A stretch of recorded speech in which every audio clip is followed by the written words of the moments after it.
जय श्री कृष्ण, जय श्री लक्ष्मी नारायण। आप सभी का अपने चैनल संस्कारी मार्ग पर बहुत बहुत स्वागत है। आप सभी को अश्विन मास और शरद पूर्णिमा की हार्दिक शुभकामनाएं। श्री नारायण आप सभी पर अपनी कृपा और आशीर्वाद सदैव बनाए रखें। अश्विन मास के कृष्ण पक्ष की पूर्णिमा तिथि को शरद पूर्णिमा के पर्व के रूप में मनाया जाता है। मान्यता है कि इस दिन माता लक्ष्मी का प्राकट्य समुद्र मंथन के दौरान क्षीर सागर से हुआ था, इसलिए इस दिन माता लक्ष्मी की पूजा करने का विधान है। शरद पूर्णिमा की रात को साल भर की सबसे उजली और शुभ मानी जाने वाली रात होती है। ऐसा कहा जाता है कि इस रात चंद्रमा 16 कलाओं से युक्त होते हैं। ऐसा भी कहा जाता है कि इस दिन जिन भी वस्तुओं पर चंद्रमा की किरणें पड़ती हैं, उनमें अमृत का संचार हो जाता है। चंद्रमा को शीतलता और अमृत का देवता माना गया है। ऐसा माना जाता है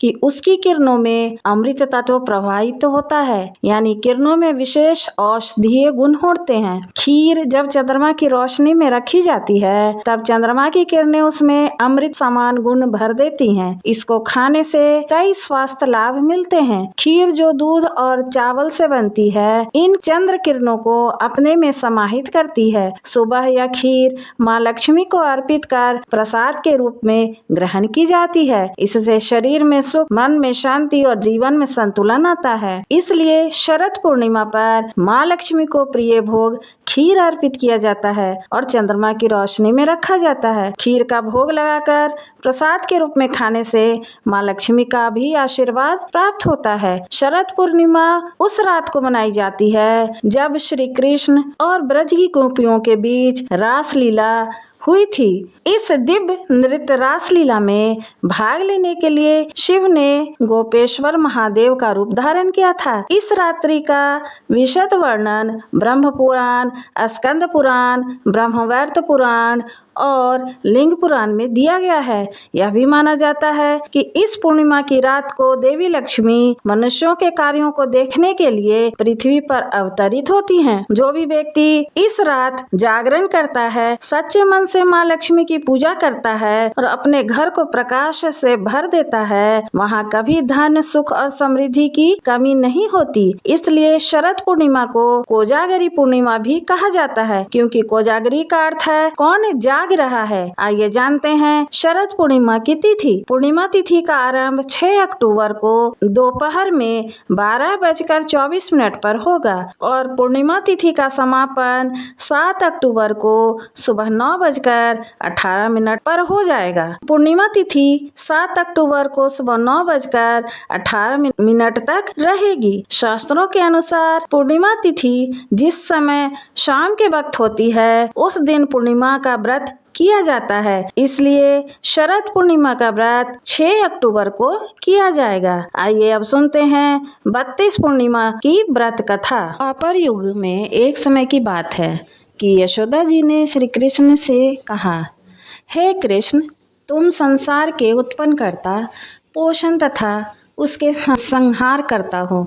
आज कोई ऐसा व्रत मुझसे कहो जिसके करने से मृत्युलोक में स्त्रियों को विधवा होने का भय न रहे तथा यह व्रत सभी मनुष्यों की मनोकामना को पूर्ण करने वाला हो।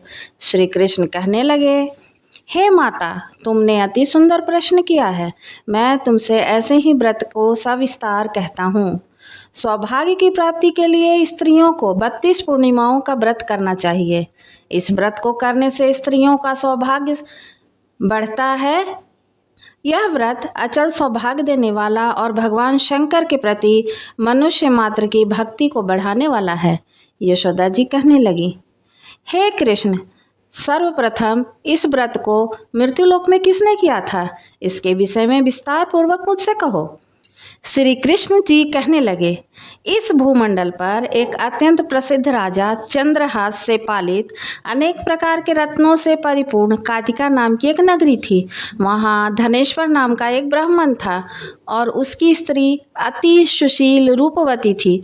दोनों ही उस नगरी में बड़े प्रेम से साथ रहते थे। घर में धन धान्य आदि की कोई कमी नहीं थी। उनको एक बड़ा दुख था, उनके कोई संतान नहीं थी, जिस वजह से वह बहुत दुखी रहते थे। एक दिन एक बड़ा तपस्वी योगी उस नगरी में आया। वह योगी बाकी सभी घरों में भिक्षा मांगकर भोजन किया करता था, लेकिन उस ब्राह्मण के घर से भिक्षा नहीं मांगता था। एक दिन योगी गंगा किनारे भिक्षा मांगकर प्रेम पूर्वक खा रहा था कि धनेश्वर ने योगी को यह सब करते हुए देख लिया। किसी प्रकार अपनी भिक्षा का अनादर से दुखी होकर धनेश्वर योगी से बोले, सभी घरों से भिक्षा लेते हो, परंतु मेरे घर की भिक्षा कभी भी नहीं लेते, इसका कारण क्या है? योगी कहने लगे कि आपके धर्म हमें इस बात की आज्ञा नहीं देता, क्योंकि अभी आप गृहस्थ जीवन में एक सुख से वंचित हैं। आपके घर में संतान न होने से मैं आपके घर से भिक्षा स्वीकार नहीं करूँगा। उन्होंने कहा, जिसे संतान नहीं है उसके घर से भिक्षा लेने से मेरे भी पतित हो जाने का भय है। धनेश्वर यह सब सुनकर बहुत दुखी हुआ और हाथ जोड़कर योगी के पैरों में गिर पड़ा तथा दुखी मन से कहने लगा कि आप मुझसे संतान प्राप्ति का उपाय बताएं। आप सर्वज्ञ हैं, मुझ पर अवश्य ही यह कृपा कीजिए। धन की मेरे पास कोई कमी नहीं है, आप मेरे इस दुख का हरण कीजिए। यह सुनकर योगी कहने लगे, तुम चंडी की आराधना करो। घर पहुंचकर उसने यह सारी बात अपनी पत्नी को बताई और खुद वन में चला गया। वन में पहुंचकर उसने चंडी की आराधना की और उपवास किया। चंडी ने 16वें दिन उसको सपने में दर्शन दिए और कहा, हे धनेश्वर, जा तेरे पुत्र होगा, लेकिन उसकी आयु सिर्फ 16 वर्ष होगी। 16 वर्ष की आयु में ही उसकी मृत्यु हो जाएगी। अगर तुम दोनों पति पत्नी 32 पूर्णिमाओं का व्रत करोगे तो वह दीर्घायु हो जाएगा। जितना तुम्हारा समर्थ हो उतने आटे के दिए जलाकर शिव जी का पूजन करना, लेकिन पूर्णमासी तक 32 हो जाने चाहिए। सुबह होते ही तुम्हें इस स्थान के पास एक आम का पेड़ दिखाई देगा। उस पर चढ़कर एक फल तोड़कर अपने घर ले जाना। अपनी स्त्री को इस बारे में बताना। सुबह स्नान होने के बाद वह स्वच्छ होकर शंकर जी का ध्यान करके उस फल को खा ले, तब शंकर भगवान की कृपा से उसको गर्भ हो जाएगा।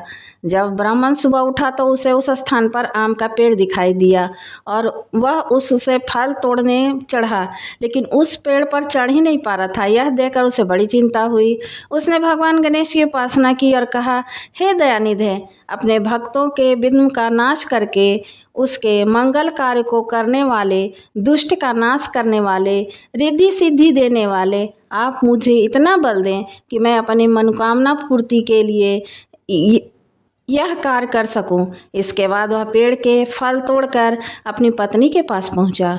उसकी पत्नी ने अपने पति के कहे अनुसार इस फल को खा लिया और वह गर्भवती हो गई। देवी की कृपा से उसने एक बहुत सुंदर पुत्र को जन्म दिया। उसका नाम उसने देवीदास रखा। माता पिता के हर्ष और शोक के साथ वह बालक बढ़ने लगा। भगवान की कृपा से बालक बहुत सुंदर था, सुशील और पढ़ाई लिखाई में भी बहुत ही निपुण था। दुर्गा जी के कथनानुसार उसकी माता ने 32 पूर्णमासी का व्रत रखा। जैसे ही 16वां वर्ष लगा, दोनों पति पत्नी बहुत दुखी हुए, कहीं उनके पुत्र की मृत्यु न हो जाए। उन्होंने सोचा कि अगर उनके सामने यह सब हो जाएगा तो वो कैसे देख सकेंगे। तभी उन्होंने देवीदास के मामा को बुलाया और 1 वर्ष के लिए देवीदास को काशी में पढ़ने के लिए भेज दिया।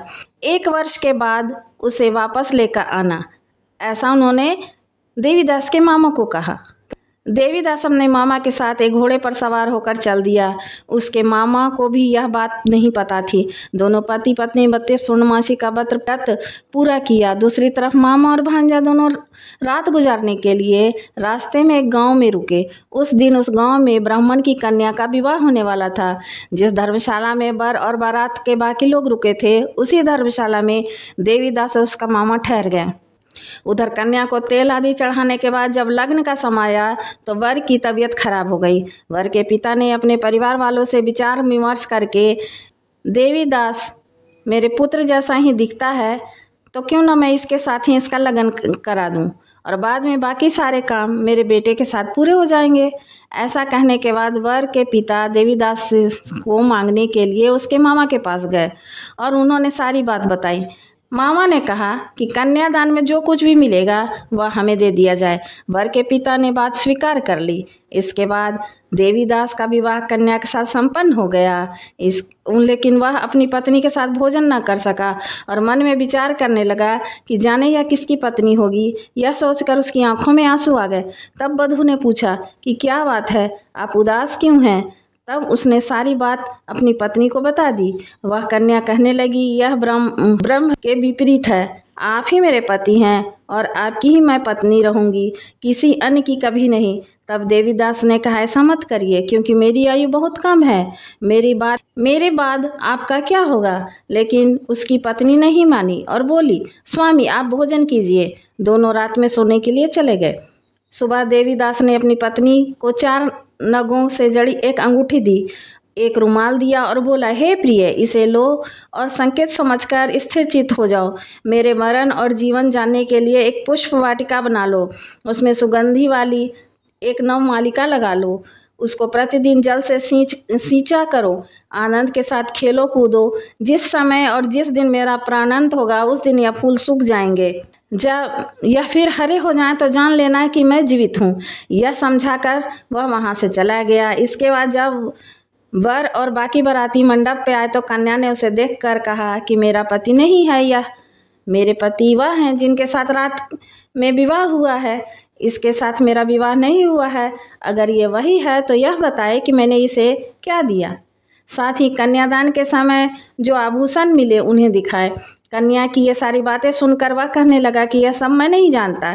इसके बाद सारे बारात अपमानित होकर वहाँ से लौट आई। भगवान कृष्ण बोले, माता, इस प्रकार देवीदास काशी चला गया। कुछ समय जब बीत गया तो एक सर्प उसको डसने के लिए वहाँ आया, लेकिन वह उसको काट नहीं पाया, क्योंकि उसकी माता ने पहले ही 32 पूर्णिमा का व्रत कर लिए थे। इसके बाद काल खुद वहाँ पहुँचा। भगवान की कृपा से तभी वहाँ माता पार्वती और शिव पहुँच गए और गणेश भगवान भी आ गए। देवीदास को मूर्छित देख माता पार्वती ने भगवान शिव से प्रार्थना की कि हे महाराज, इस बालक की माता ने पहले ही 32 पूर्णिमाओं के व्रत कर लिए हैं, आप इसको जीवन दान दे। भगवान शिव माता पार्वती के कहने पर उसके प्राण उसे दान में दे दिया। उधर उसकी पत्नी उसके काल की प्रतीक्षा कर रही थी। उसकी पत्नी ने जब देखा कि पुष्प और पत्र दोनों ही नहीं हैं तो उसे बड़ा आश्चर्य हुआ। और जब उसने देखा कि पुष्प वाटिका फिर हरी हो गई है तो वह समझ गई कि उसका पति जिंदा है। इसके बाद वह बहुत ही प्रसन्न होकर अपने पिता से कहने लगी, हे पिता, मेरे पति जीवित हैं, उनको ढूंढिए। जब 16वां वर्ष व्यतीत हो गया तो देवीदास भी अपने मामा के साथ काशी से चल दिया। इधर उसकी पत्नी के परिवार वाले उन्हें ढूंढने के लिए जा ही रहे थे कि उन्होंने देखा कि देवीदास अपने मामा के साथ उधर ही आ रहे हैं। उनको देखकर उसके ससुर बहुत प्रसन्न हुए और उसे अपने साथ घर ले गए। वहाँ सारा समाज इकट्ठा हो गया और कन्या ने भी उसे पहचान लिया। देवीदास ने इसके बाद अपनी पत्नी और मामा को लेकर वहाँ से अपने घर को चल दिया। उसके ससुर ने उसे बहुत सारा अन्न धन दिया। जब वह अपने घर की तरफ चल रहा था तो उसके माता पिता को लोगों ने खबर दी कि तुम्हारा पुत्र देवीदास अपनी पत्नी के साथ और मामा के साथ अपने घर आ रहा है। ऐसा समाचार सुनकर पहले तो उन्हें विश्वास नहीं हुआ, लेकिन जब देवीदास आया उसने अपने माता पिता के पैर छुए तो देवीदास के माता पिता ने उसका माथा चूम लिया। दोनों ने उसे अपने सीने से लगा लिया। दोनों के आने की खुशी में धनेश्वर ने बहुत दान दक्षिणा ब्राह्मणों को दी। श्री कृष्ण जी कहने लगे, ईश्वर को 32 पूर्णिमाओं के व्रत के प्रभाव से संतान प्राप्त हुई। जो स्त्रियां इस व्रत को करती हैं वह जन्म जन्मांतरों तक वैधव्य का दुख नहीं भोगती और सदैव सौभाग्यवती बनी रहती हैं। यह मेरा वचन है। यह व्रत संतान देने वाला और सभी मनोकामनाओं को पूरा करने वाला है। कथा पूर्ण हुई। जय श्री कृष्ण, जय श्री लक्ष्मी नारायण। अगर कथा पसंद आई हो तो कृपया कमेंट बॉक्स में जय श्री लक्ष्मी नारायण अवश्य लिखें। यदि वीडियो पसंद आया हो तो कृपया हमारे चैनल को लाइक, शेयर और सब्सक्राइब करें ताकि आगे आने वाले वीडियो की जानकारी आपको समय से पूर्व मिल जाए। धन्यवाद।